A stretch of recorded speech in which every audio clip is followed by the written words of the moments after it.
Justin, how you Hey, doing? Dave. Nice Good to see you. Thanks for having us out today. Hey, thanks for coming out. Come on in and have a seat, man. Let's talk. Here you got a nice Corvette you're auctioning off. Justin Moore with George Moore Chevrolet out in Nocatee, where the Brian Bourke Foundation was founded. I'm with Dave, one of the board members. Dave, thanks for having us out. Hey, thanks for coming out and talking about it. So what is the Brian Bourke Foundation? So the Brian Bourke Foundation was originally started back in 2022. Brian was a good friend of everybody here in Nocatee. He moved down from New York, where he was a New York City police officer there, as well as first responder at 9/11. And was a big guy in the community, was a security officer at Nease High School, where he safely helped the kids come in and out of school. And then he protected them during the day. So always gave back to the community. But, was such an amazing guy that every day he would put a smile on people's faces, ask them, hey, how you doing? Generate genuine conversations with everybody. And, when he passed, we decided to create a foundation to, remember him and the good person that he was, as well as we're now giving back scholarships to students that want to continue their education at the college. How did you know Brian? So Brian lives right down the street from me. His daughter, Caitlin, is the same age as my daughter, and his wife and my wife became very close. And of course, I'd hang out with Brian up at the swimming pool. We'd have a couple beers, and we'd try to cut across the swimming pool, and he would know every person in there. Brian could meet more friends in a week than I could in a lifetime. He was just such a nice guy. So we became really good friends. Played a lot of golf during COVID. Brian was one of those funny guys. He would show up to golf in his flip-flops and play a pretty decent round, not a great round, but he's got 3 kids, so he obviously would meet the parents of his children, as well as, when, at the high school, he knew all the high school kids because he'd say hello to them coming in and out, so he would engage with them as well, which was a big reason why we initially started the Brian Bourke Foundation, and giving to high school students is his big involvement there. And we wanted to give back to the high school community. So we work with the guidance counselors on, getting applicants of students that are interested in a scholarship fund. They have to write an essay on what they've done what they're currently doing in their previous life to make a difference in the community, and what their vision is in the future. And then we, the board goes through the different essays, and then we award scholarships to people. Do you know how much the foundation has given back to students of the community? So over $20,000 in the last 3 years, and I think we've done close to 12, or we've done 12 scholarships so far. Now, this ZR1 that will be auctioned off is super rare. We're anticipating roughly 500 being built nationally. To put that in perspective, there's 2,300 Chevrolet stores, so not everyone's getting one. We do pretty well with Corvettes. We did get one, and I think it'll drive a pretty substantial amount of money that will be split between Brian Bourke Foundation and Brief of Victory. With that type of injection of funds, what will the Brian Bourke Foundation be able to do? Oh yeah, this is great for the Brian Bourke Foundation, because we'll be able to expand to more high schools and get more reach to more students, and be able to help more students with more funds. I mean, our current charity driver right now is the Brian Bourke Golf Tournament. Well, his name Brian and Bourke, we call him Double B. So it's the Double B Golf Tournament that we hold annually. We get some vendors to donate, different gifts that get raffled off, as well as the golf fee pays into the charity. But with the addition of the donation from the Corvette, I mean, it's going to take us to a new level and reach new students all over the Jacksonville area. What are the qualities the board looks for when selecting the recipients? Yes, we are looking for, students that are active in the community. They're not just, just playing sports and smart kids, but they're also involved in charity or, after school activities that give back to the community. They volunteer at places. So those are the qualities that we're looking for. And then also we kind of ask them to give us a little bit about what they plan to continue to do in the future as they go off to college, and how they're going to help their fellow peers and their, and the community itself. With your generosity, you're going to give a lot of Jacksonville high school students the opportunity to continue education and continue to make impacts in the community through the Brian Bourke Foundation. If you need more information on the Brian Bourke Foundation, you can go to thebrianbourkefoundation.org. I'm a retired New York City police detective. At the time of 9/11, I was a police officer assigned to a public school at 5:30 in the morning for election duty, similar to the public school here in Nease. I was in the auditorium when I'll never forget, at around 8:50 in the morning. Obviously, you had to have your radio off because during the election duty, it's got to be very quiet. A custodian walked down the ramp, and he was very, very looked very nervous. He was panicking, and he had told me that a plane had hit the tower of World Trade Center, the first tower. And I quickly went to my radio. I stepped to the side, and I heard a lot of commotion on the radio frequency. So I had to keep going with my duties, and about 15, 20 minutes later, that same custodian came running down the ramp, and he said, "Officer, a second plane has now hit the second tower."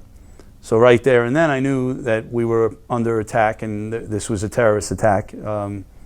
Originally we thought it was just going to be like a small Cessna that went into the first tower. And I'll never forget getting out of the van, and what we saw was just pure destruction, fire, people just running all over the streets, people covered in soot. There was a thing called the bucket brigade, which is where you would have buckets and you were picking up anything you could find at the site so you could bring it over to the morgue, to the lab, so that the forensic people could do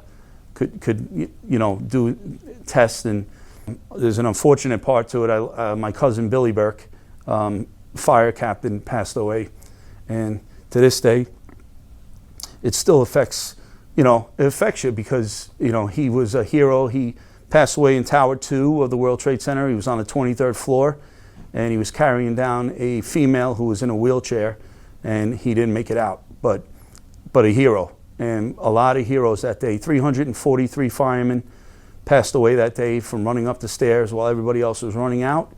So, but the amount of people, the civilians who supported everybody during that time, and months and months and months later, was just incredible. So there was a lot of good that came out of this tragedy, and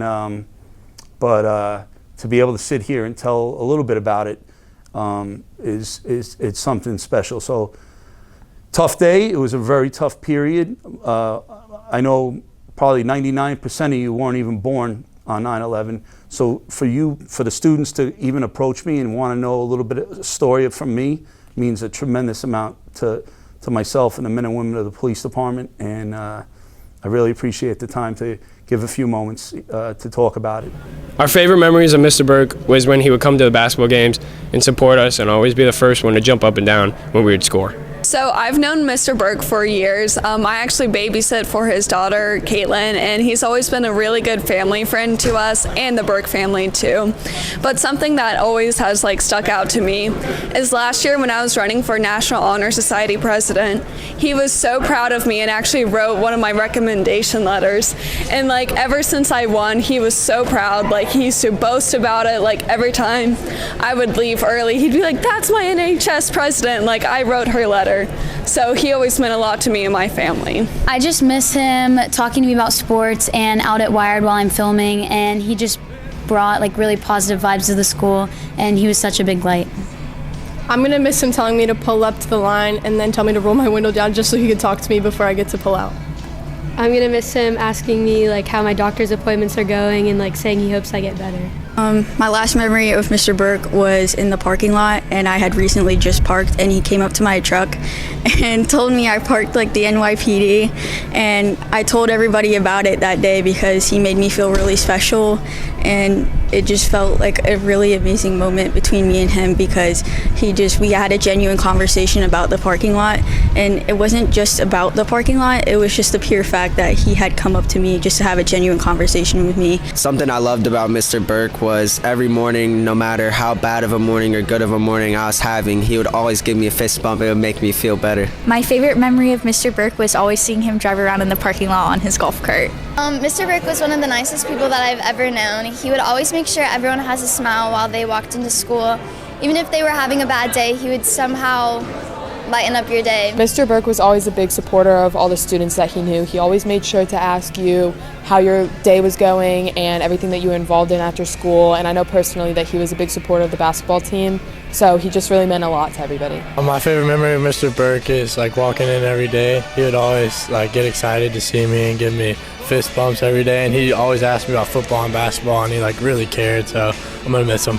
Mr. Bourke was such a great guy. He was always there to support everyone, and he showed his kindness throughout the day. One of my favorite memories of him is when I'd leave school early, and every day I'd scan my card, and he'd give me a fist bump and say, "Have a good day, K-Dog." It was such a great time getting to know him, and he will forever be in our memories. Funniest memory I have of Brian is during the 1920 school year when we had to shut down the whole school. And at the end of the year, we were all in the bus loop collecting textbooks in the weirdest way. And everybody that came to volunteer was out there helping me, and Brian was out there as well. And I had music playing because you guys know how much I love music. And I was listening to my dance music and Pitbull, and then all of a sudden Brian yells from around the bus loop, "Carolyn, can you please play some Springsteen?" And I just laughed out loud, and of course I pulled up Springsteen on my Pandora, and the rest is history. I can't believe that you're gone, and we love you. Thank you for touching our lives these last 4 years the way you have. You have made such an impact on this community. And to your family, to Lori and the kids, your husband was truly loved, and he truly is a Panther, and he will forever be a Panther. And to all of our students, all week long, listen in the courtyard. I'm going to be playing Springsteen in honor of you, Double B. Love you.